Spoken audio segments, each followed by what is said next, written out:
people have very high standards how they want their work life to be. And I said, look, if you can get your work life to be where you enjoy half of it, that is amazing. Because very few people ever achieve that. Because the truth is, everything comes with overhead. That's reality. Everything comes with pieces that you don't like. You could be a Supreme Court justice and there's still going to be pieces of your job you don't like. Every job comes with pieces you don't like. And we need to say, that's part of it. You have to figure out how to set up your life in such a way that you can minimize the things. And I find people don't dislike hard work. What people dislike is being out of control. Like they can't control their life. They can't control their environment. This happens to me when I get overscheduled. I hate being overscheduled. I want some time to be able to think and free myself. We all have the same amount of time in the world. Nobody has more time than anybody else. And when you become a very successful person, one of the things, you start to get overscheduled. So a young person starting their career, I think there are probably a lot of things. Some of them are very well known and people have heard them many times. They're still true. One of those is you should always focus on, a young person should find something that they're passionate about to do. And that's not going to surprise anyone. It's a clear thing to do. It's very hard. If you don't love your work, you're never going to be great at it. The other thing I would suggest to any young person, even before they start their career, is to really think about their choices. Because I find young people, and when I was young, I made this mistake too. You can get very fixed on your gifts. So everybody has gifts. You know, you have gifts and you have things that you didn't get gifted. Maybe you're extremely beautiful. Maybe you're extremely good at mathematics. There are a lot of things that you can be given.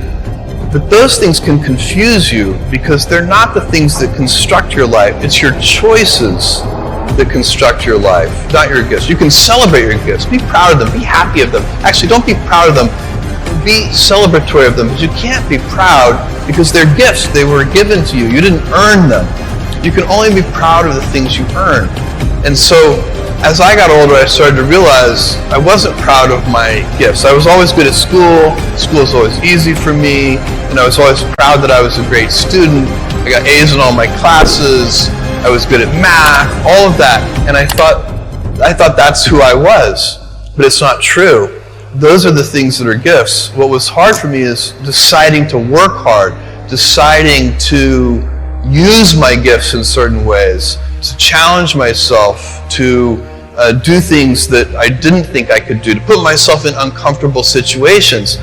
We all I would say to a young person, you can choose a life of ease and comfort, or you can choose a life of service and adventure.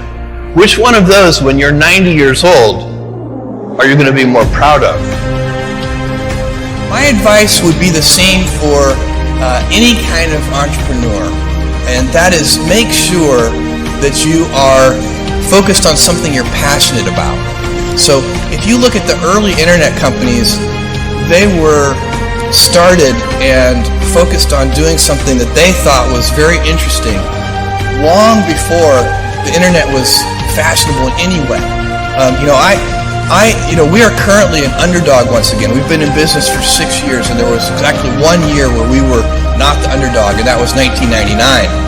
I like the underdog years because it makes, I liked it when all the people we hired, their parents told them they were crazy.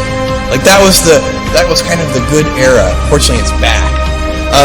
In 1999, all the parents were like, giving their brothers and sisters high fives. My son is working at Amazon.com. So that's a very, you can't follow the fashion when you're trying to do a startup company, or I think really anything in life.